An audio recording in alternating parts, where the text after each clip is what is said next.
Pues bienvenidos a la casa de Dios, hermanos. Nos da gusto verles. Saber que Dios nos da la oportunidad de venir a su casa es siempre una gran bendición. Les pido que abran su Biblia, por favor, ahí en 2 de Corintios, capítulo 6. Segunda carta de Pablo a los Corintios 6.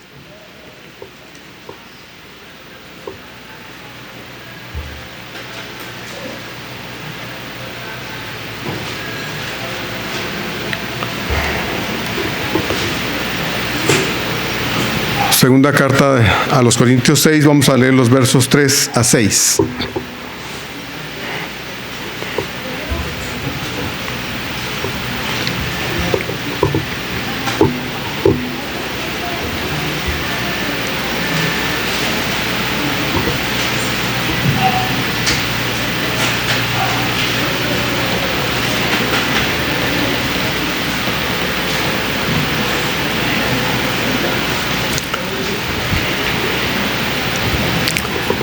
Segunda de Corintios 6, 3 a 6.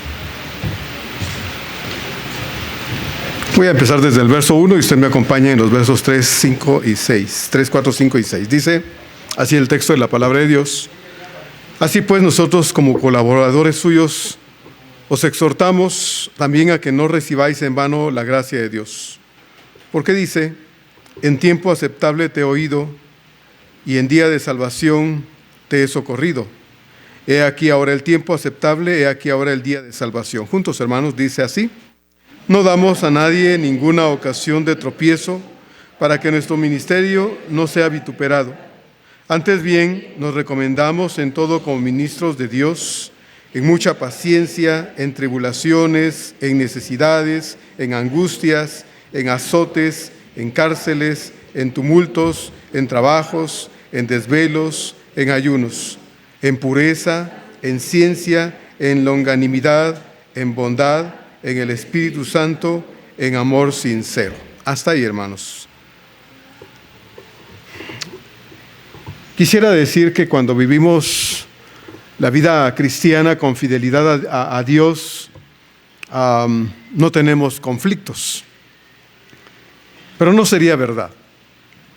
Lo correcto es que la fidelidad a Cristo siempre trae consigo una serie de dificultades, porque cuando nos disponemos a ser leales al Señor, esa lealtad acarrea complicaciones que son instrumentos del enemigo para desanimarnos y hacernos desistir de nuestra buena determinación y disposición. Pero nuestro buen Señor quiere utilizar esas dificultades para hacernos más fuertes, más decisivos, más leales y más constantes en nuestro diario caminar con Él. El tema de esta meditación es: nada nos apartará de nuestro Señor. Nada nos apartará de nuestro Señor. No sé si usted recuerda una historia, tal vez la ha oído incluso. Creo que no es real, pero la oí alguna vez y creo que en alguna ocasión la he compartido con usted, de un lugar en algún país donde había muchos problemas con la guerra interna y había un pueblo donde la iglesia del pueblo estaba reunida ese día para adorar al Señor, y ya los hermanos estaban sentados en su lugar como están ustedes hoy. Iba a comenzar el culto y de pronto entraron hombres armados a ese lugar. Los hombres armados rodearon a la congregación apuntando con sus armas a las personas que estaban ahí adentro, y el que estaba al frente de ellos se paró enfrente de la iglesia y les dijo: el que quiera salirse se puede ir ahorita. Y bueno, empezaron a salir uno tras otro, ¿verdad? Y mientras salían daban excusas o motivos o razones para poder salir. Y ya de pronto no salió nadie más. Se quedaron algunos en su lugar, y entonces aquel hombre se dirigió al pastor y le dijo: a ver, pastor, pase aquí por favor, y le ordenó a sus hombres que dejaran sus armas a un lado y les dijo, siéntense. Y le dijo al pastor, ahora sí, vamos a comenzar el culto con quienes verdaderamente han venido a adorar al Señor. Nosotros también somos cristianos. Bueno, eso es lo que dice la historia, ¿verdad? Y tal vez nos parezca un poco chistosa, pero aunque sea inventada la historia, hermanos, registra de alguna manera también lo que nosotros como iglesia debemos tener claro en nuestra relación con Dios. Y la pregunta que cabe aquí es, bueno, ¿por qué venimos? ¿Qué es lo que nos trae a la casa de Dios? Porque puede ser la buena costumbre evangélica de que el domingo es día del Señor. De eso nos lo enseñan desde niños y lo hemos aprendido bien, y entonces venimos al templo. Tal vez está nuestro cuerpo aquí, nuestra mente en otro lado, pero aquí estamos. Puede ser. Hay gente que dice, ¿yo para qué voy? Aburrirme allá. Bueno, puede ser que esa sea su forma de ver las cosas de Dios, estar aburrido. Pero la pregunta es para usted que está aquí hoy. Porque el que no está, bueno, tendrá un motivo tal vez, o una buena excusa para no venir, ¿verdad? Porque puede ser una buena razón. Cuando usted está enfermo, puede que incluso hemos visto hermanos enfermos aquí adorando al Señor, y digo, gracias a Dios, no se quedó en casa diciendo, pues me duele la uña y pues no voy hoy. Se vino al templo a adorar al Señor. Pero, ¿por qué está aquí? Esa es la pregunta. ¿Realmente hay convicción en nuestro corazón? Nosotros verdaderamente amamos al Señor tanto como para poder renunciar a muchas otras cosas hoy domingo para dirigirnos a este lugar y adorar al Señor. El caminar con Cristo, hermanos, el experimentar a Dios en nuestro corazón constantemente trae a nuestra vida muchas veces una serie de consecuencias que son las naturales en función de lo que el creyente experimenta en su caminar con el Señor todos los días. Quisiéramos que la vida cristiana estuviera libre de circunstancias, ¿verdad?, que nos hagan difícil la experiencia con Dios, pero no es así. Me gusta mucho cuando el Señor dice ahí en Juan a sus discípulos, en el mundo ustedes van a tener muchos problemas. Él les anunció que habrían crisis, las crisis naturales de la vida cotidiana, ¿verdad? Las presiones financieras, los problemas de salud, crisis a veces de tipo familiar y diversas situaciones que son el común de la gente y no específicamente del cristiano evangélico. Pero aparte de eso, el Señor, cuando dijo que tendríamos conflictos, también incluyó el aspecto espiritual, el asunto que viene como resultado de que nos hemos apartado del mundo, hemos dejado las cosas del mundo, el pecado en el que antes vivimos, y al venir al Señor hemos determinado caminar con Él. En esa determinación que hemos tomado de caminar con el Señor, de ser leales al Señor, de ser perseverantes con Él y de no dejar que nada ni nadie nos aparte del Señor, vamos a tener conflictos, vamos a tener problemas. Y cuando el Señor dijo, en el mundo tendrán aflicciones, también se refería a esto, y específicamente a esto.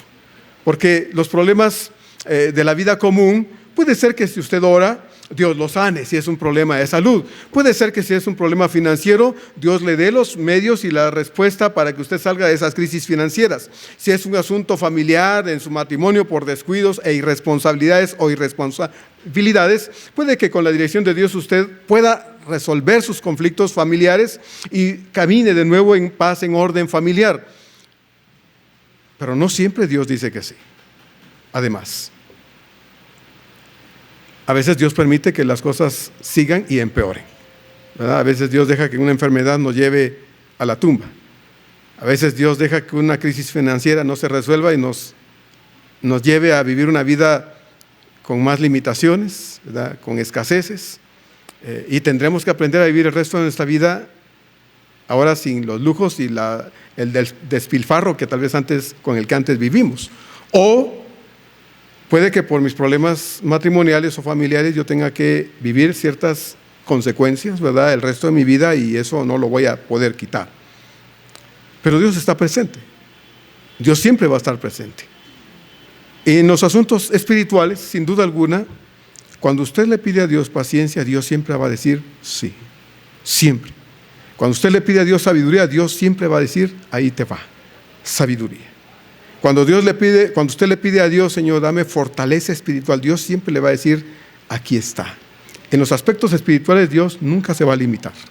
Nunca, hermanos. En los asuntos de la vida, Dios puede decir sí o puede decir no.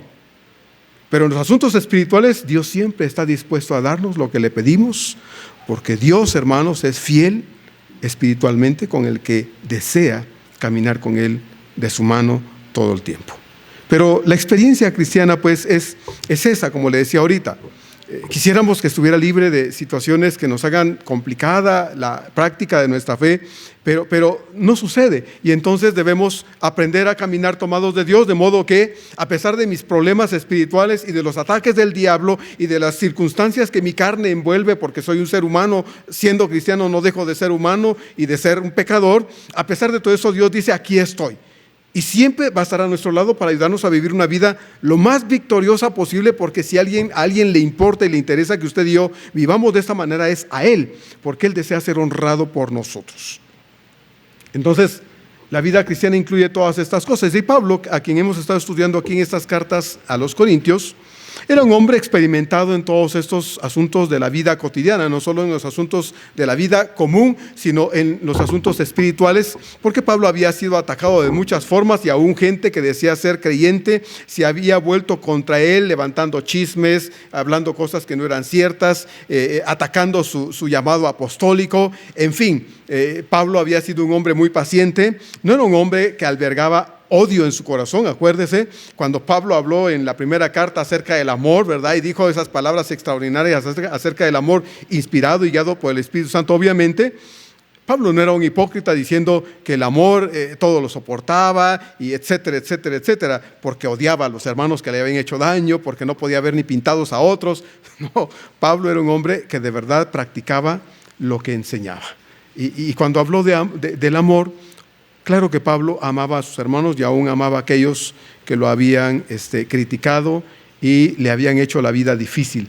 Pero hermanos, la vida cristiana pues no está libre de estas circunstancias a las que entramos cuando venimos al conocimiento de Dios. El diablo va a trabajar siempre en contra nuestra. Y cuanto más estamos cerca de Dios, hermanos, más el diablo nos va a atacar.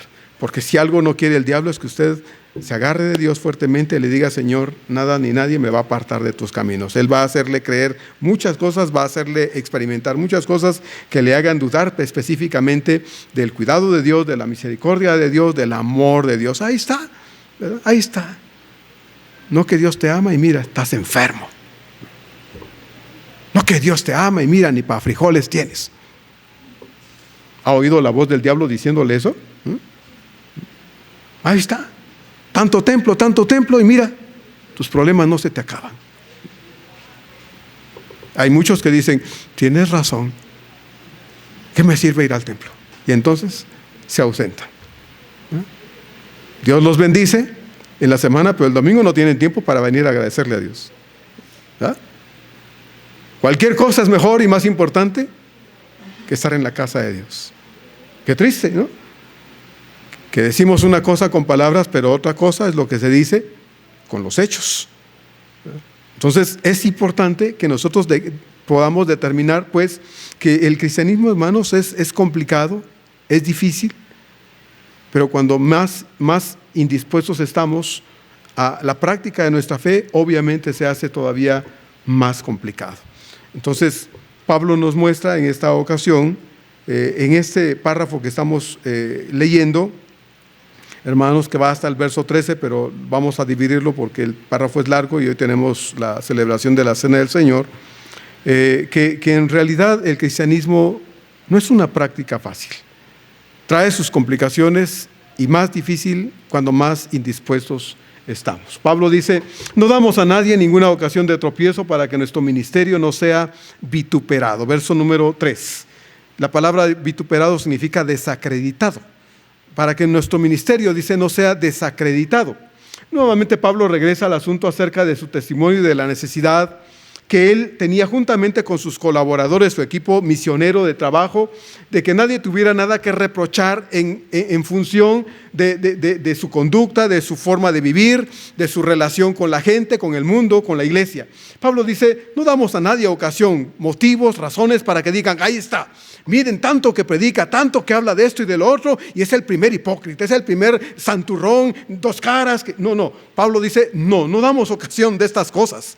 Es un conflicto del cristianismo actualmente, hermanos, el hecho de vivir la fe en el templo e irnos de la puerta de la calle a la calle y pretender que lo que vivimos en el templo es distinto de lo que ahora debemos vivir de la puerta de la calle para allá. Y entonces nos confundimos y hacemos nuestro el dicho aquel de a donde fueres, haz lo que vieres, o a donde fueres, haz lo que quieras. No es así. Lamentable y desgraciadamente para muchos cristianos, no es así. Sí estamos en el mundo. Usted tiene que ir a trabajar y trabaja en una empresa donde la mayoría de las personas, tal vez, si no todas, no conocen a Dios. Sus vecinos, tal vez la mayoría, no conocen a Dios. Sus compañeros en la escuela no conocen a Dios. Incluso algunos o muchos de sus parientes no conocen a Dios. ¿Vamos a portarnos como ellos? ¿Vamos a acomodarnos al mundo para que digan que somos, pues, de buen ambiente, de buen ánimo, pues somos de la nueva onda y entonces tenemos que portarnos como ellos? ¿Vamos a hacerlo? Esas son decisiones de cada quien. Porque yo puedo predicar aquí, gastarme la saliva y desgastarme la lengua y desgañotarme por decirle las cosas, y cuando usted se vaya, hermano, usted tendrá que tomar sus propias decisiones. Cuando usted se enfrenta a una situación en la que su fe está de por medio y su buen testimonio, usted tendrá que tomar decisiones igual que yo. Y como le he dicho tantas veces, el día que Dios lo llame a usted a juicio y le diga, ven para acá, me vas a explicar de tu vida, y no es la vida sin Cristo, porque esa ya no existe, acuérdese. Es desde el momento en que usted y yo creímos en el Señor hasta el último de nuestros días. Él no va a decir, a ver, ven pastorcito, tú fuiste pastor de esta mujer, de este hombre, tú vas a estar aquí para abogar por ella y por él. No, hermano, bendito Dios, yo no voy a estar ahí cuando Dios lo llame a usted a darle cuenta de su vida. Mire, gracias a Dios no. Por eso, aunque a usted le moleste, y tal vez por eso algunos no vienen, ¿verdad? Porque soy disco rayado hablando de lo mismo, le tengo que decir las cosas. Se las tengo que decir porque un día tal vez ya no lo pueda decir. Por eso hay gente que dice, no, mejor me voy a una iglesia enorme donde nadie sepa quién soy, y si me ven en el antro, y si me ven en la cantina, y si me ven saliendo todo medio raro de por ahí, no sepan ni quién soy. Por eso me voy a la iglesia grandota donde nadie se meta conmigo. Bueno, hermano, pues hágalo si quiere. Que de todos modos Dios le va a llamar un día a cuentas. De todos modos Dios le va a llamar un día a juicio. ¿Sí? ¿Usted no se va a librar de Dios? No, del pastor se va a librar, pero de Dios nunca. Y ni aquí, porque algún día lo voy a ver, tal vez por ahí perdido, en algún lugar, ¿verdad? Entonces, Pablo dice, no damos lugar, no damos excusa, razón, pretexto, ocasión para que nadie diga nada en contra de este ministerio. Él no está hablando de él, de Pablo, aunque implícitamente Pablo se incluye porque el que cumple el ministerio es él en este caso. Pero él está diciendo para que nadie diga nada del ministerio, para que nadie diga nada de esta iglesia. Yo soy parte de esta iglesia, soy parte del reino de Dios, y cuando un cristiano se comporta de manera inadecuada, inapropiada, de manera absurda, tonta y de manera grotesca, hermanos, en función de su fe, y la gente sabe que es cristiano, no van a decir ese, no va a decir esos. Esos evangélicos. Eso cuando alguien dice, es que ahorita que ha estado muy de moda y salimos de ese asunto de las elecciones, es que esos políticos todos están podridos. Bueno, habrán unos tal vez usados como aguja en pajar, que tal vez no tanto, tal vez no. Es como dicen, no, todos los abogados todos son chuecos, ¿verdad? Todos son chuecos los abogados. No, hermano. Hay muchos derechos, hay muchos que son honestos, porque hay muchos abogados cristianos que trabajan con honestidad, que son responsables y temerosos de Dios y son honrados en su trabajo. Hay médicos A veces platicamos con mi esposa de cosas y obviamente hay médicos que reciben al paciente y lo reciben, ya le están dando la receta, ni siquiera ha abierto la boca el paciente y le están dando la receta, ¿no? Lo único que quieren es salir del paciente y saber. Hay médicos vocacionales. ¿Se acuerda? Pablo dice que debemos vivir la vida ¿cómo? Vocacionalmente, Efesios 4. ¿Verdad? Y la vida vocacional es distinta de la vida forzada, de la vida accidentada de muchos cristianos. ¿Por qué eres cristiano? Pues porque no me quedó de otra. Pues porque mis padres son cristianos, yo soy evangélico también. Hermano, la fe no se hereda. No se hereda. La fe la tiene que vivir usted de manera responsable, de manera individual, por determinación propia. Así se vive la fe. Entonces Pablo dice, por eso es que nos damos ocasión para que nadie vitupere, mancille, escupa y diga cosas terribles del ministerio que Dios nos dio. Porque si yo me comporto bien, dice Pablo, porque si cuido mi conducta, si cuido mi forma de relacionarme con la gente y la gente no tiene nada que decir de mí, no va a tener nada que decir del ministerio que Dios me dio. Una cosa lleva de la mano a la otra. Es sumamente interesante leer en el verso 3 que Pablo dice, entonces no damos a nadie ocasión de tropiezo. Y es que si algo tenía Pablo especialmente era que cuidaba su conducta en relación con las iglesias, cuidaba su conducta en relación con los hermanos, cuidaba su conducta en relación con la gente no cristiana. Así que claro que no, bajo ninguna circunstancia, hermanos, Pablo daba de qué hablar y que hubiese razones para que el ministerio y el reino de Dios fuese menoscabado. Y aunque no es fácil, debemos esforzarnos porque nuestro testimonio sea el mejor. Es cierto que vivimos en una sociedad corrompida. Lea usted Isaías, ¿no? Isaías dice, ahí de los que a lo malo dicen bueno y a lo bueno malo. Y cuando Pablo escribe Romanos, en el capítulo 1, Pablo dice, bueno, pues es que están más dispuestos a darle gloria y honra a las criaturas antes que al Creador, el cual es bendito por los siglos. Sí, el hombre se ha vuelto ególatra, ¿verdad? Lo ha sido siempre, pero lo es aún más todavía. Se pone en un retablo y se adora a sí mismo, ¿verdad? Ay, qué guapo soy, qué bueno soy. Este mundo no fuera el que es si no existiera yo. Esta iglesia no fuera lo que es si yo no fuese miembro de esta iglesia. Por favor, hermano. La egolatría también se ha metido en la iglesia. Este ministerio funciona porque yo estoy al frente. Ojalá que cuando me muera me levanten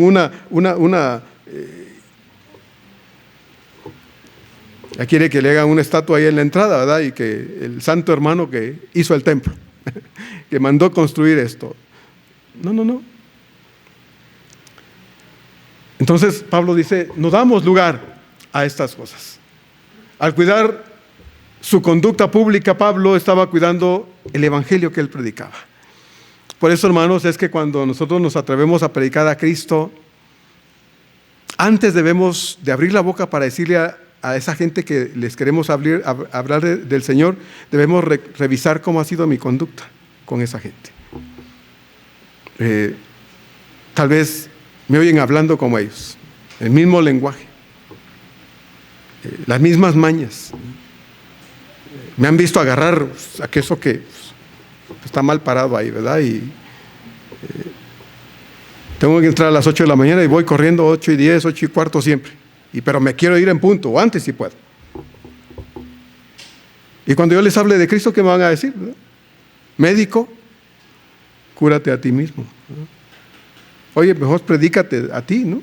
Porque me parece que a ti te falta más lo que me quieres decir a mí que lo que crees que me hace falta a mí. Hermano, es lo que vivimos ahora. Y este mundo, pues, obviamente necesita de su testimonio y el mío. Se está yendo, hermanos, mucha gente a la condenación eterna. Eso le he estado diciendo una y otra vez. ¿Se acuerda? Pablo terminó el capítulo 5 diciendo que Dios ha puesto un ministerio sobre nuestro corazón, el ministerio de la reconciliación. Usted y yo participamos con el Señor y con la obra del Espíritu Santo en el convencimiento del hombre pecador, anunciando el Evangelio de Jesucristo. Usted y yo tenemos que predicar al Señor. Usted y yo tenemos que hablarle a las personas acerca del amor de Dios. Necesitamos decirle a la gente, en Cristo hay esperanza. Cristo te puede cambiar. La gente tal vez no está muy a gusto con los alcohólicos anónimos, los neuróticos anónimos, los estos anónimos, quien sea. Dios puede cambiar tu vida. Estos te pueden ayudar de alguna forma, pero solo Dios puede regenerar tu vida. Estos te pueden dar una ayuda momentánea. Dios puede transformar quien eres. Solo Él puede hacerte una nueva persona. Entonces necesitamos predicar a Cristo, hermanos, porque de verdad el Evangelio necesita llegar a muchas personas ahora. Y usted y yo somos partícipes, de acuerdo al texto bíblico, de esta participación de la reconciliación de Dios con el ser humano. Entonces, cuando Pablo cuidaba su conducta, también cuidaba el evangelio que él predicaba, pues cuando un cristiano no cuida su conducta, hermanos, y hablo del creyente y no solo de los pastores,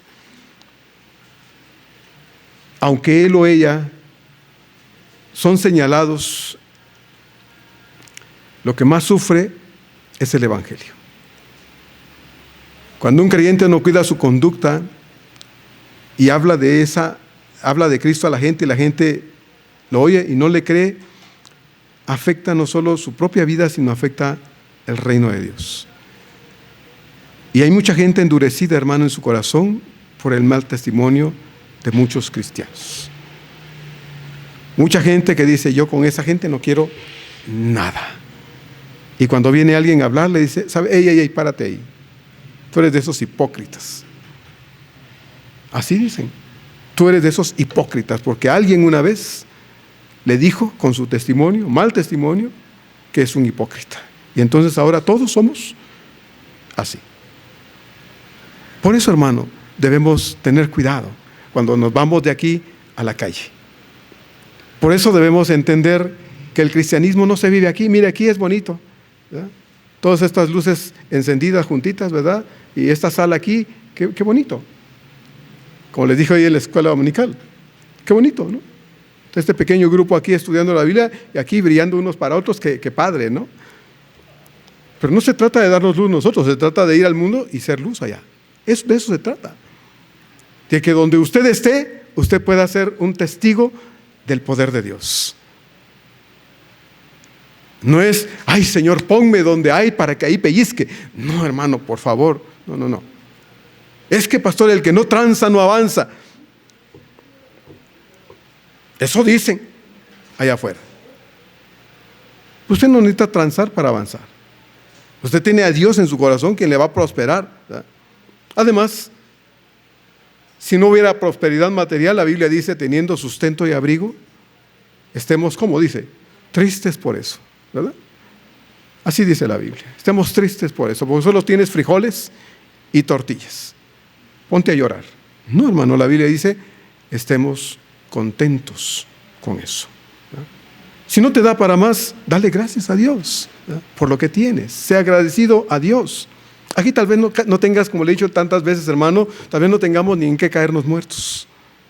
Pero tenemos una casa hecha no con manos humanas. ¿En dónde? Con nuestro Señor. Eso es lo que nos aguarda. Y debemos aprender a estar contentos con lo que tenemos, a vivir de manera conforme con lo que tenemos. Obviamente, si usted puede mejorar su situación, Dios no está peleado con que usted, hermano, se esfuerce y tenga un mejor sueldito, tenga otra cosa mejor, que se compre algo que usted desee. Si eso no lo va a apartar de Dios, bendito Dios. El conflicto con muchos cristianos es que cuando tienen, los aparta de Dios. Oran pidiéndole a Dios, pero lo quieren no para servirle a Dios, sino para perderse de Dios. Lea Santiago 4, lo leímos en la mañana. Almas adúlteras. ¿No sabes que la amistad con el mundo es enemistad con Dios? ¿Verdad? ¿No lo sabes? Ay de nosotros si sabiéndolo lo hacemos, ¿verdad? Ay de nosotros. Entonces, hermanos, necesitamos tener mucho cuidado. Pablo entonces habla de esto, dice, el reino de Cristo, debemos cuidar el reino del Señor, porque nuestro testimonio lo hace fuerte o lo debilita. Lo que usted es el reino de Dios. Lo que usted es esta iglesia, hermano. No puedo decir otra cosa, porque somos parte del cuerpo del Señor. Si una parte de mi cuerpo se enferma, afecta al resto del cuerpo. Yo no puedo decir que mi mano, si me lastimo dándome un golpe en ella, la mano que se las arregle como pueda. No, es parte de mi cuerpo y le duele al brazo, y el brazo lleva las terminales nerviosas a sentir el dolor, y la cabeza me hace así, aunque mi mano fue la que me golpeé, y mis pies se me hacen así, y mis ojos se me nublan. Hermano, somos un cuerpo. Entonces lo que somos en lo individual, lo somos en lo colectivo. Así es que debemos tener mucho cuidado con nuestra conducta. Por eso Pablo dice, no damos lugar a nadie de poner tropiezo para que el ministerio que Dios nos dio sea mancillado, vituperado, insultado, maldecido. No damos ocasión a eso, dice Pablo, sino nos esforzamos para que sea todo lo contrario. Antes bien, dice Pablo, verso 4. Nos recomendamos en todo como ministros de Dios, en mucha paciencia, en tribulaciones, en necesidades, en angustias. Como ya sabemos, Pablo había sido llamado por el mismo Cristo. Usted puede leer Hechos capítulo 9, en el verso 6, Lucas registra lo siguiente. Él dice, hablando de Pablo, que en ese momento era Saulo, dice, temblando y temoroso, dijo, Señor, ¿qué quieres que yo haga? Y entonces el Señor le dijo, levántate y entra en la ciudad y se te dirá lo que debes hacer. Y luego en los versos 15 y 16 de ese mismo capítulo 9 de Hechos dice, registra Lucas estas palabras, y el Señor le dijo a Ananías, ve porque instrumento escogido me es este para llevar mi nombre en presencia de los gentiles y de reyes y de los hijos de Israel, porque yo le mostraré cuánto le es necesario padecer por mi nombre. Pablo dice, antes bien, nos recomendamos en todo como ministros de Dios. Pablo no se autoinvitó a ser un apóstol de Jesús. A él no lo nombró su papá, su tío, su abuelo, dijo, yo quiero que seas pastor, ve. Como sucede hoy, ¿no? Muchos pastorados son por comisión del padre, del abuelo, porque es tradición familiar ser pastor. Y pues como que el hijo no va a ser pastor y el nieto no va a ser pastor y el tataranieto y todos los que vienen van a ser pastores, ¿verdad? Se hereda. Es el negocio a veces de la familia, ¿verdad? El pastorado. Ya no es el ministerio, es el negocio familiar. Desgraciadamente. Pablo dice, yo no vengo por herencia familiar y mi familia ni siquiera cristianos eran. Dios me llamó. Y cuando Dios me llamó, me dijo, entra en la ciudad y te voy a decir lo que debes hacer. Y como le he dicho muchas veces, yo no creo que Dios no le hubiera dicho a Pablo claramente a lo que se enfrentaba siendo llamado al ministerio apostólico. No creo que el Señor no le dijera, vas a sufrir, Pablo. Te va a ir, mira, de la patada. Pero yo voy a estar ahí para sostenerte. Y Pablo dijo, Señor, le entro. En buen mexicano, Pablo diría, le entro, Señor. Yo quiero servirte. No importa lo que venga, no importa lo que me suceda, yo te voy a servir. Y a Ananías, el Señor Jesús fue claro y le dijo, yo le voy a mostrar a ese hombre cuánto le es necesario padecer por mi causa. Hermano, ser cristiano no es fácil. Cuando el hombre, la mujer pecadora entiende que necesita a Dios y lo conoce, tal vez en ese momento no entiende lo que implica el cristianismo. Por eso al nuevo creyente se le debe instruir, por eso al nuevo creyente se le debe enseñar qué es el cristianismo. Y debe comprender que no entra a un camino de alfombra roja y caravana tapizado con pétalos de rosa para que no se maltraten sus piecitos. No, le enseñamos lo que es la vida cristiana y le decimos, hermanos, que el cristianismo implica un pago altísimo, ¿verdad? La salvación fue gratis. Caminar con Cristo no es barato. No es barato. Cuesta mucho. Por eso muchos desisten de ser cristianos. A la primera escaramuza dicen, no, yo me voy.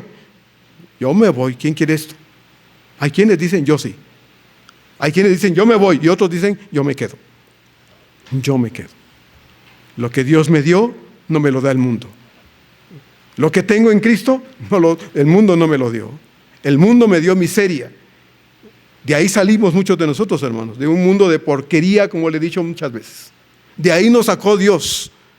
Nos vio entre la porquería y con su mano extendida, como está todavía, una mano de gracia y de misericordia extendida, nos vio y tomamos nosotros la mano del Señor, y como le he dicho tantas veces, Él no nos vio con asco, nos vio con misericordia y con amor. Y nos trajo a Él y nos abrazó, nos besó, nos lavó con tu sangre maravillosa, nos vistió y nos puso un anillo y nos dijo: eres mi hijo. Y eso no va a cambiar. Eso no va a cambiar jamás. Yo le agradezco a Dios por eso, ¿verdad? No sé usted, pero yo le doy gracias a Dios por la salvación que Él me dio. Trato de no olvidarlo, hermano, como dice el Salmo 103, ¿se acuerda? Él dice, el salmista: no olvides ninguno de sus beneficios. Y en el verso 3, el primer beneficio que se menciona es que Él nos perdonó todas nuestras iniquidades. Ese es el primer beneficio que usted no debe olvidar. Y como le he dicho muchas veces, como dice el Salmo 100, entren por esas puertas, ¿cómo? Con acción de gracias. Pero pastor, ¿de qué voy a dar gracias? La semana me enfermé, me corrieron del trabajo, esto y lo otro. ¿De qué quiere que venga a agradecerle a Dios? ¿Es salvo usted? Sí, eso venga a agradecerle a Dios. Eso venga a darle gracias a Dios, que usted no está en el mundo perdido y condenado, que de usted Dios tuvo misericordia y está aquí por la gracia bendita de Dios. Eso es la razón fundamental por la que el creyente no debería faltar a la casa de Dios. Pero bueno, una cosa es lo que oímos y otra cosa es lo que hacemos, porque a muchos nos entra por aquí y nos sale por acá, ¿verdad? Que la pulga me picó anoche, por eso no voy. Que el vecino tuvo un fiestón y no me dejó dormir. Pues, hermano, ¿qué quiere que le diga? Tal vez el diablo a través de eso está diciendo: quédate dormidito, estás cansadito, no dormiste, y mejor quédate, ya vas a ir el otro domingo. Ya vas a ir el otro domingo. Ay, pues sí, y se echa la cobija encima, ¿no? Y dice, pues se queda ahí. Ah, no, pero a las 11 se fue al tianguis a desayunar. A esa hora sí se fue al tianguis a desayunar. Se levantó a ver el partido de la Copa porque hoy hay fútbol. Se levantó a ver la Copa, ¿cómo se llama esa? Ah, bien que saben, ¿verdad? Entonces, eso sí hace, pero lo que debe hacer, no lo hace. Hermanos, eso es lo que Pablo está diciendo. Antes bien, nos recomendamos en todo como ministros de Dios. ¿Qué es lo que nos recomienda ante el mundo? ¿No es nuestra conducta, hermanos? ¿No es nuestra forma de ser? Porque uno puede hablar muchas cosas, pero decir otra con sus hechos, ¿verdad? Y acuérdese que nuestros hechos hablan más que nuestras palabras. Entonces necesitamos cuidar nuestra forma de vida en el mundo. Así pues, dice Pablo, la autorrecomendación tiene un fundamento. No fue él mismo quien se invitó al ministerio. Había sido el mismo Cristo quien lo había apartado, como bien dice él en Gálatas 1:15, desde el mismo vientre de su madre, Dios me había apartado, dice. Sí, lo apartó, pero fue ahí en Hechos 9, a la edad, no sé de qué edad tenía Pablo cuando Dios lo llamó, que ese llamado se hizo real. Pablo dice, sí, Dios en su grande misericordia me había apartado del vientre de mi madre, pero yo no lo sabía. Y como no lo sabía, me hice enemigo de Cristo y perseguí a los cristianos y maté a muchos de ellos y di mi consentimiento para que golpearan, mataran, encerraran a muchos, y yo estaba feliz. Pero cuando Cristo vino a mi corazón me di cuenta de la clase de hombre que era y le dije, Señor, aquí estoy, cámbiame, Señor, soy un miserable y necesito de ti para una vida transformada. Y Cristo lo hizo. Por la gracia de Dios soy lo que soy. Esto no es cosa mía. Sí, yo era un empedernido, borracho, un gran perdido en el mundo, y ahora estoy aquí, hecho un hombre, una mujer santo para Dios. ¿Usted lo hizo? No, hermano. Dios lo está haciendo. No ha acabado con usted. Venimos al Señor como una piedra en bruto. Venimos a Él como el escultor de nuestra vida para que con su gracia y su misericordia quite lo que es inservible, y aún seguimos viniendo a Él para que Él siga quitando lo que nos sirve, porque solo Él es el arquitecto perfecto, solo Él, y solo Él va a hacer de nuestra vida lo que Él quiere que sea y quiere que nosotros deseemos que haga. Entonces, hermano, Pablo dice, bueno, solo Cristo lo puede hacer. Para eso me apartó. Me puso para proclamar su reino, me puso para proclamar su verdad. Y yo no voy a poner tropiezo en la vida de las personas para que digan, por ese yo no conozco a Dios, por culpa de ese yo no conozco a Dios. No, hermano. Pablo dice, cuido mi conducta. Y Pablo no está hablando de hipocresía, hermano. No. Como le dije hace rato, yo no vengo aquí a predicarle y en mi casa me pongo hasta atrás. Aquí nadie me ve. No, yo no ando haciendo lo que no debo. No porque me vea usted en la calle, sino porque hay dos ojos benditos, divinos, que me ven. Años atrás cantábamos en la iglesia, no sé si todavía se canta hoy con los niños, pero antes cantábamos un canto a los niños, porque yo crecí en la iglesia cristiana, pero cantábamos, cuidadito, mis ojitos, lo que veis. Cuidadito mi boquita, lo que habláis. Cuidadito mis manitas, que tocáis. Eso decíamos como niños. Lo aprendí y lo sabía, pero llegada a cierta edad, dije, yo hago lo que me da la gana. Santo el domingo, diablo el lunes, ¿verdad? Así es. Y muchos cristianos hoy somos santos, pero mañana se nos olvida. Se nos olvida. Y entonces, ¿cómo puede el mundo, hermanos, conocer al Señor si nosotros estamos dando y poniendo tropiezo en la vida de la gente? ¿No lo cree usted? ¿Cómo puedo hacer que mi amigo, a quien estimo, conozca a Cristo si yo, cuando estoy con él, me pongo al parejo con él? ¿Verdad? Me pongo con él igual, y entonces él tal vez no me lo dice, pero ha de pensar, pues este es igual que yo. Este es igual y peor todavía, peor todavía. Entonces, hermano, eso es lo que Pablo está diciendo acá.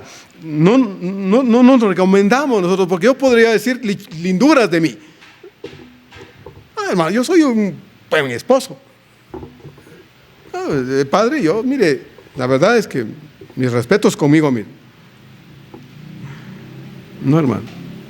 Y le he dicho muchas veces, vaya y dígale a mi esposa cómo soy. Ahí están mis hijos, me oyen cada domingo predicar. Saben cómo soy. Pregúntenle si soy un padre perfecto. No lo soy. Y como le dije a los hermanos en la escuela dominical, ese es el pastor de esta iglesia, un ser humano, ¿verdad? Un pecador como ustedes, hermanos. Pastor, me decepciona, lo siento mucho. Lo siento mucho, pero soy un pecador como usted. Pero Dios nos da la gracia de su presencia para que podamos vencer esa tendencia humana a hacer lo que queremos y a no ser lo que Dios quiere que seamos. Dios nos ayuda a vencer y superar esas cosas, hermanos. Dios nos ayuda. El problema es cuando no queremos y simplemente seguimos el dicho común de gen y figura hasta la sepultura. Así nací y así me moriré. Y lo podemos cantar, ¿verdad? Y no es así, hermanos. No, tú ya sabes que así soy. No, hermano, usted ya no es. Así fue. Usted ya no debe ser así. Ya no, hermano. Ya no. Lo lamento, pero ya no. Así que al estar consciente Pablo de este llamamiento apostólico puede decir con toda humildad, pero también con toda autoridad, hermanos, que lo que él estaba defendiendo no solo era su propio testimonio como creyente y como siervo de Cristo, sino especialmente el santo ministerio al que había sido llamado. Y la forma como Pablo se recomendaba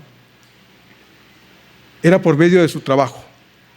Trabajo que había traído a su vida ciertas experiencias, tanto buenas como malas, porque no todo fue bueno en la vida de Pablo, tampoco todo fue malo, gracias a Dios. Aquí en este verso 4 Pablo cita 4 efectos resultantes del cumplimiento de su ministerio y lo va a hacer hasta el final del verso número 13. Va a hablar Pablo de los efectos de ese ministerio, algunas cosas buenas, otras cosas malas. Pero Pablo dice, es que no estamos libres de esto, hermanos. Quisiéramos vivir la vida cristiana sin pasar por experiencias difíciles que nos hacen llorar, que nos hacen pensar tal vez incluso tentativamente, ¿valdrá la pena caminar en la vida cristiana? ¿Valdrá la pena ir al templo? ¿Valdrá la pena leer la Biblia? Vale la pena, hermano, vale la pena, de verdad, vale la pena. Vale la pena. Vale la pena en un mundo que requiere y exige gente como usted y como yo dispuestos a ir y brillar con la luz de Cristo. Porque hay mucha gente necesitada de testigos fieles al Señor. Yo no puedo disculpar al hipócrita, no puedo disculpar al que dice una cosa y hace otra, no puedo disculpar a esa gente. Pero sí puedo decirle a usted y a mí, porque me lo digo a mí mismo primero, que hermano, Dios nos está llamando a tomar decisiones determinantes ahora. Yo no sé si el Señor viene ya, yo no lo sé. Y ya puede ser hoy, o mañana, o el otro mes, o hasta el otro año, o hasta dentro de 2000 años. Pedro dice que 1000 años para el Señor son como un día y un día como 1000 años. El tiempo para Dios no existe. Para Dios solo existe la eternidad. El tiempo existe para nosotros, porque tenemos un tiempo limitado para estar acá, un espacio de eso para estar aquí en este mundo, ¿verdad? Y algunos se nos está acabando. ¿Verdad? Nos vemos al espejo y ¿qué vemos? Pues ya se te está acabando. Eso no significa que el que está joven diga, hermano, yo lo voy a enterrar, no se preocupe. Bueno, estaría bien, ¿verdad? Pero cualquiera puede irse hoy. Pero el Señor viene. El Señor dice en su palabra que debemos alzar los ojos al cielo y darnos cuenta de que nuestra redención, nuestra salvación cada día está más cerca que el día que creímos. Por eso la Biblia dice, es tiempo para hacer esto y lo otro, creer que esto y aquello. Tal vez sí, entre paréntesis. Porque si Dios no quisiera que tú trabajaras, que te fueras a un viaje por allá y disfrutaras la vida, Dios te quitaría la vida hoy. Pero Dios te da la vida. Y parte de la vida implica que disfrutes lo que Dios te da. Dios no está diciendo que no. Pero el problema, hermanos, es en quedarnos disfrutando las cosas de la vida, olvidados de Dios. Ese es el problema de muchos cristianos. Que por querer disfrutar la vida se olvidan de Dios. Y entonces el mundo se los lleva. Gracias a Dios se lo puedo decir con todas las letras, que la salvación no depende de nosotros. Es un regalo de Dios. Usted creyó en Cristo, usted es hijo de Dios. El riesgo, ¿sabe cuál es? Es creer que está y no estar. Es creer que es parte de y no ser parte de. Ese es el riesgo. Ese es el riesgo. Por eso la Biblia dice, salieron de nosotros, pero no eran de nosotros. Porque si hubiesen sido de nosotros, habrían quedado entre nosotros.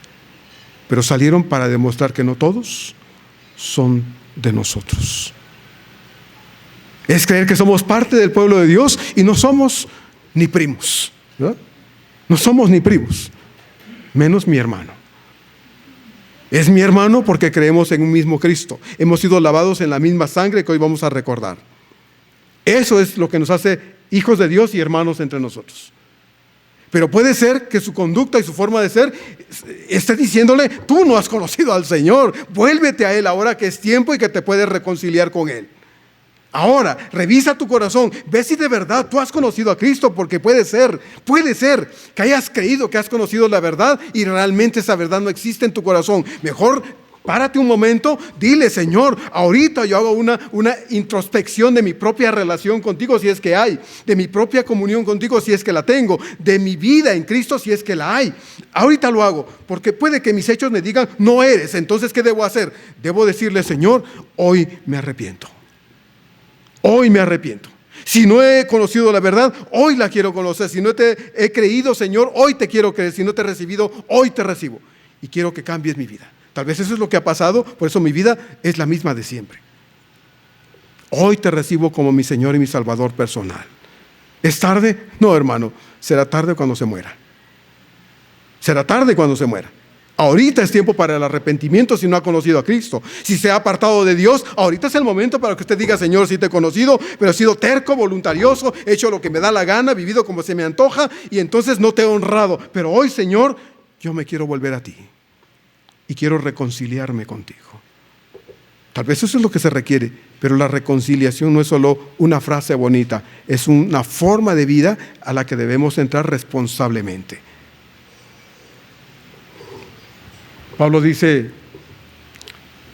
que la consecuencia de vivir responsablemente la vida cristiana trae ciertas manifestaciones. Pablo dice, en mucha paciencia. Las diversas situaciones de la vida vividas desde el inicio de su ministerio habían producido en Pablo paciencia. Y la paciencia y la capacidad de soportar aún la adversidad más terrible sin dejarse vencer ni intimidar. Esa es la paciencia. La paciencia es la que nos hace continuar sabiendo que las fuerzas no son mías, sino vienen de aquel que es fuerte y poderoso para ayudarme a seguir. Eso es lo que dice Pablo. En mucha paciencia, en tribulaciones. Esta palabra indica toda clase de dificultades. En este caso, dificultades resultantes de la predicación de la palabra de Dios, en el caso de Pablo. Las tribulaciones a las que Pablo se había enfrentado desde el inicio de su ministerio, recuerda usted, Hechos 9, después de que estuvo unos días en ayuno, en oración, mientras recibía la vista, cuando él comió y se fortaleció, lo primero que Pablo hizo fue meterse a la sinagoga judía. Se fue a meter. Ahora les empezó a predicar a sus paisanos. ¿Y qué pasó? ¿Se acuerda? Lo insultaron y a partir de ese momento lo empezaron a perseguir para quitarle la vida. Para ellos, los judíos, Pablo era un traidor. Había traicionado la religión de sus padres y ahora había que quitarle la vida. Pablo había pasado muchas tribulaciones. Pablo dice necesidades. El ministerio cristiano, hermanos, y aún la vida en general, la vida cristiana, no son sinónimos de bienestar siempre, ¿verdad? Gracias a Dios cuando hay bienestar en lo físico, en lo económico, bendito Dios, pero eso no es de todos ni todo el tiempo. Hay muchos que quieren hacer creer a la gente, venga al Señor y se van a resolver tus problemas financieros. Venga al Señor y tu salud va a mejorar. Hermano, el reino de Cristo no es comida ni es bebida, es poder de Dios. Y es poder de Dios para salvar el alma de las personas, ¿verdad? Porque ¿de qué le sirve al hombre ganarse el mundo si su alma se va a perder? ¿De qué le sirve? De nada. El hombre se puede ir al infierno millonario, ¿verdad? Y ninguno de sus millones le va a servir para evitar ir a la condenación eterna. Entonces necesitamos comprenderlo. Pablo dice entonces en necesidades. Él pasó circunstancias complicadas en su vida, él pasó dificultades en su vida, ¿verdad? Pero las enfrentó en el poder de Dios. Pablo dice también en angustias. Esta palabra indica la experiencia vivida en circunstancias extremas, cuando aparentemente ya no había nada que hacer y donde la única alternativa en este caso era la intervención de Dios, la solución a alguna crisis.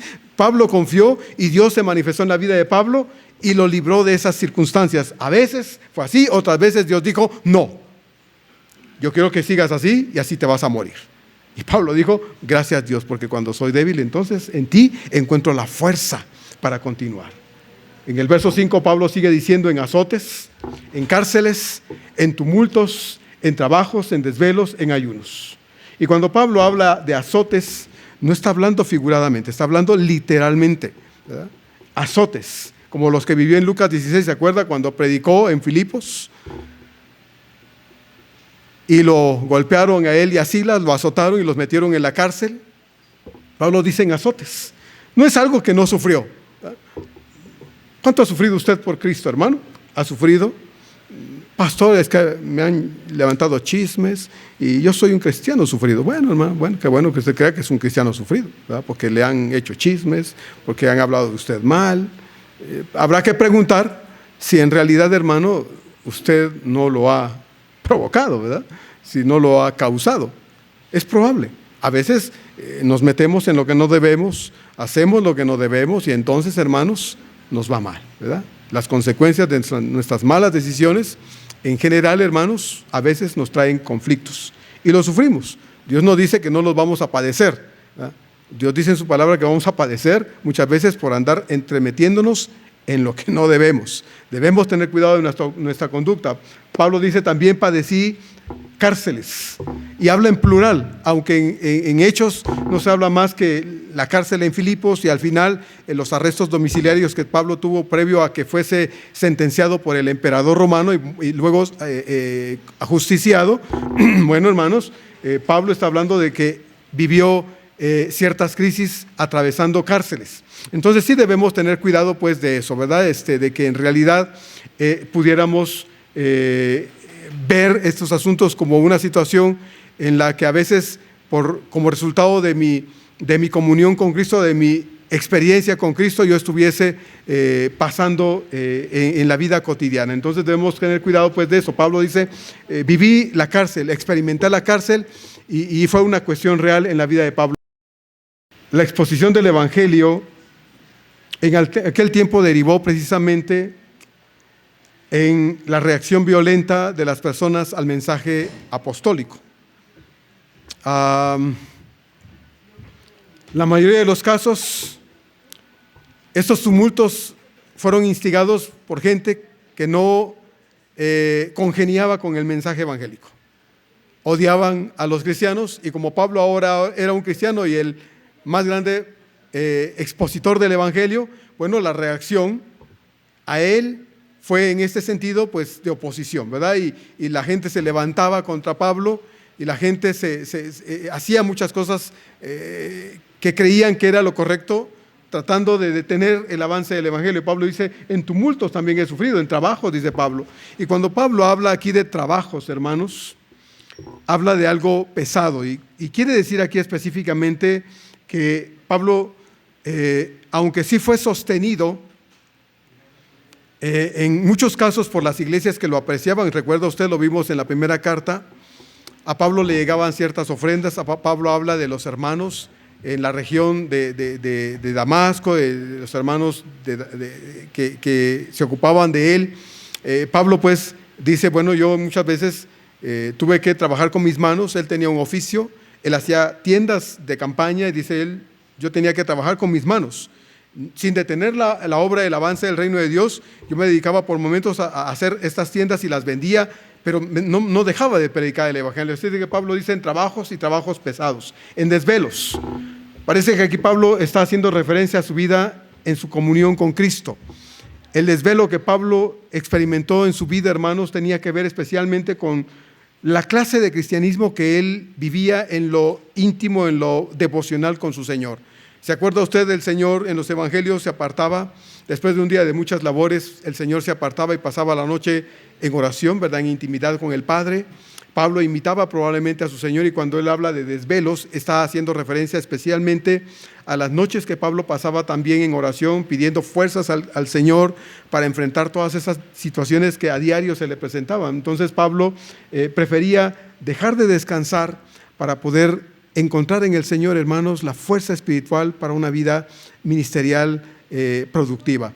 Y yo, hermanos, decía al Señor, y hablo de mí particularmente, le digo, Señor, yo necesito más de ti en este aspecto, ¿verdad? Yo necesito más oración, yo necesito más de tu palabra en mi vida, necesito hacer más esfuerzo, necesito renunciar a cosas, necesito dejar de ciertas cosas para poder experimentar más la intimidad contigo.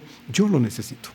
Recuerdo en la época en que fui estudiante en el seminario, nos pasábamos las noches haciendo tareas y un día platicando con mis dos compañeros de cuarto, platicábamos por alguna razón de por qué no dedicábamos un momento en la madrugada a orar. Y los tres coincidíamos y en qué momento, pues tenemos tantas tareas que apenas si tenemos tiempo a veces para medio dormir. Yo personalmente, hermanos, me pasaba de lunes a jueves, a veces sin dormir, literalmente.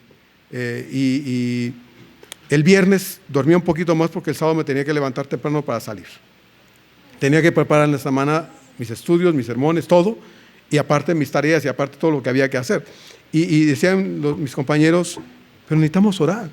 Y decíamos, necesitamos orar, ¿en qué momento? Y bueno, determinamos que a cierta hora en la madrugada íbamos a hacer nuestros libros a un lado y nos íbamos a sentar los tres con nuestras sillas en el centro de nuestro cuarto a orar. Y yo le decía al Señor, Señor, Porque Dios me decía, ¿y ahora qué vas a hacer? ¿Vas a leer la Biblia? Y yo decía, Señor, pero todos los días la estoy leyendo porque estoy leyéndola para hacer mis tareas, estoy leyéndola por esto y lo otro. Y me decía Dios, esto no es leer mi palabra. Estás leyendo porque va a ser una tarea, pero no estás leyendo porque necesites oírme a mí, hablarte al corazón. Y entonces tuve que determinar también en qué momento, hermanos, yo tenía que leer la palabra de Dios. Porque es fácil decirle a otro, lee la Biblia, hermano, ora, hermano. Pero yo no lo hago, ¿verdad? Pero yo no lo hago. Entonces determinamos hacerlo. No es fácil. Pablo dice, en desvelos, en pureza, en ciencia, en conocimiento, dice Pablo en el verso número 6, en amor, en Espíritu Santo, en pureza, en ciencia, en longanimidad, en bondad, en el Espíritu Santo, en amor sincero. Cuando Pablo habla de pureza, hermano, está utilizando una palabra que solo aparece 8 veces en todo el Nuevo Testamento. Y su sentido explícito tiene que ver específicamente con las relaciones sexuales. Con eso, cuando Pablo habla de pureza, está hablando específicamente de la vida sexual del ser humano, del creyente en este caso.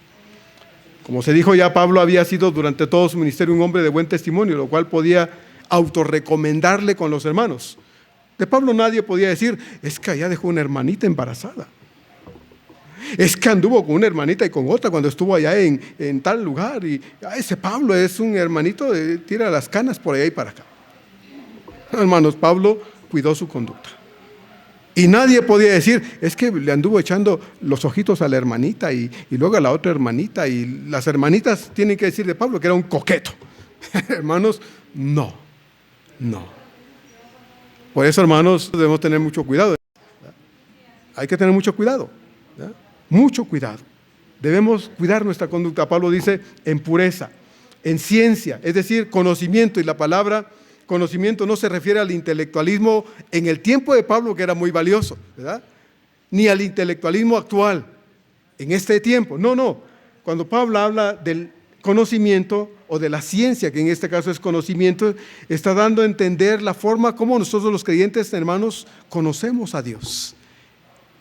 Interactuamos o intimamos con Dios. Cuando habla de conocimiento, está hablando de la experiencia del creyente en su relación con Cristo todos los días. ¿Cuánto conoces a Dios, mi hermano? ¿Cuánto lo conoces? ¿Cuánto intimas con tu Dios todos los días? O tienes más tiempo para intimar con tu patrón, tu jefe, lo que sea, pero con Dios no. Entonces no conoces a Cristo, por eso entonces no puedes hacer la voluntad de Dios, porque el hacer la voluntad de Dios implica determinación de tiempo para pasar, como decimos, tiempo de calidad con Él. Pablo habla de longanimidad, que es también paciencia, que en este caso es la capacidad otorgada de Dios para poder soportar, en este caso, hermano, la adversidad. Y como le dije desde un principio, la vida cristiana implica adversidad, implica reveses y situaciones que muchas veces nos llevan a quejarnos, porque quisiéramos que la vida cristiana estuviera libre de estas cosas, pero no lo está. Y entonces vamos a dejar al Señor porque la vida cristiana nos trae conflictos, choques, sinsabores. En mi familia no me quieren, en mi familia me marginan, mis amigos me rechazan y por eso vas a dejar a Dios. Bueno, puedes hacerlo. Dios no dice no lo hagas, ¿verdad? Dios no dice no lo hagas, pero es determinación tuya, a pesar de todas estas inconveniencias de la vida cristiana, decir yo camino con Cristo Jesús. Pablo habla en el Espíritu Santo. Recordemos que en el verso 4 Pablo estaba hablando de lo que a él lo recomienda, de lo que a Pablo lo recomienda. Es como si dijera, hermanos, les voy a enumerar las cosas que hemos vivido y que son nuestra tarjeta de presentación como verdaderos siervos de Cristo. ¿Qué es lo que nos recomienda?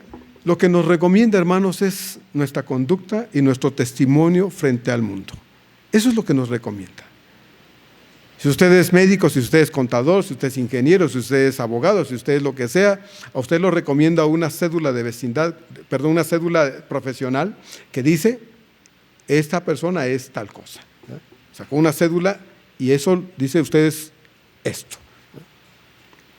Pero ante el mundo nos recomienda nuestra conducta.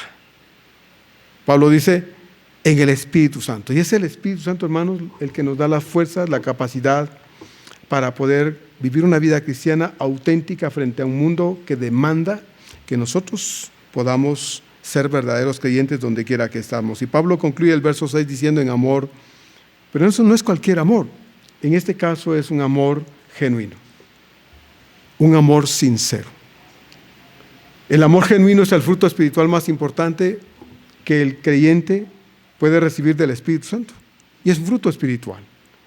Gálatas 5:22. Es un fruto espiritual.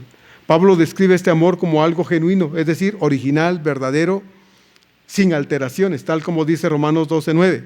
El amor sea, dice Pablo, sin fingimiento. Cuando usted me dice a mí, hermano, lo aprecio, yo se lo creo. Yo no tengo por qué dudar que usted no me aprecie. Si usted me da un abrazo, yo recibo ese abrazo como algo que vino de su corazón y lo valoro. Ahora, si usted me da un abrazo y por detrás me quiere apuñalar, bueno, pues eso es cosa suya, ¿verdad?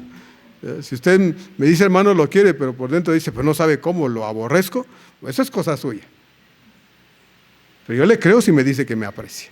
Yo le creo si me da un apretón de manos y me saluda con mucho afecto, se lo creo. Pablo dice, en amor, pero no es cualquier amor, es amor sincero, amor genuino, sin alteraciones, un amor que en este caso es fruto espiritual, ¿verdad? Que no se finge, sino se da desde el corazón. Cuando el amor no es genuino, entonces la práctica del amor y la fe se vuelven inútiles, hermanos.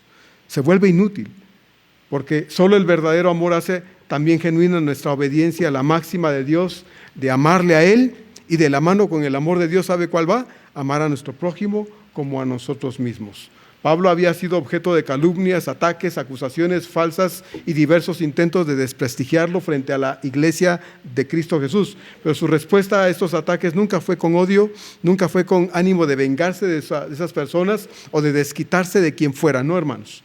Jamás fue un hombre que había aprendido a odiar, sino a amar. A decirle a la gente lo que sentía por ellos y a expresárselo con hechos y no solo con palabras. Por eso Pablo podía decir en 1 Corintios 11, sed imitadores de mí, porque yo imito a Cristo. Pablo no era un hombre de palabras simplemente, era un hombre de práctica verdadera. Así es que, hermanos, seguimos la otra semana con las características que implica un verdadero compromiso con Cristo Jesús. Vamos a orar y vamos a pasar a la celebración de la ordenanza de la Cena del Señor en esta tarde. Amadísimo Señor, muchas gracias por darnos la oportunidad de vivir, Señor, una verdadera relación contigo que tenemos, Señor, desde el día en que te conocimos, porque antes de esto, tu palabra dice, Padre, que éramos enemigos tuyos. Porque si siendo enemigos fuimos reconciliados, dice tu palabra en Romanos 5:10. Así es que, Señor, hoy ya no hay enemistad contigo, sino una relación verdadera.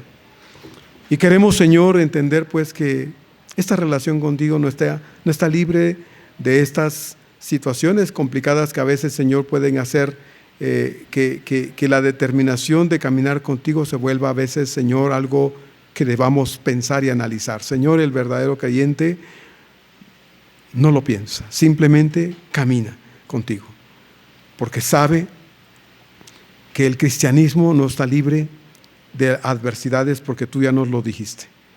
Y si no lo sabíamos, Señor, es porque tal vez ignoramos tu palabra, pero tu palabra nos advierte, Señor, que no va a ser fácil caminar de tu mano. Así es que, Señor, gracias por la enseñanza de tu palabra, porque todas estas experiencias que Pablo en su momento vivió, Señor, hoy nosotros también, Padre, las podríamos vivir y querríamos hacerlo en su momento, Señor, con la capacidad espiritual que solo tú nos das para poder caminar a pesar de todo ello. Señor, gracias por la celebración que hoy tendremos también de la Cena del Señor. Señor, es un conmemorativo de lo que fue tu sacrificio en la cruz del Calvario y de lo que tú hiciste por nosotros ahí, Señor. Y queremos en esta tarde, Padre, con reverencia, temor y obediencia, participar en ello. Muchas gracias, Señor, te damos, te bendecimos con todo el corazón, porque hoy podemos recordar este sacrificio precioso hecho para nuestro bien eterno. En el nombre de Jesús. Amén.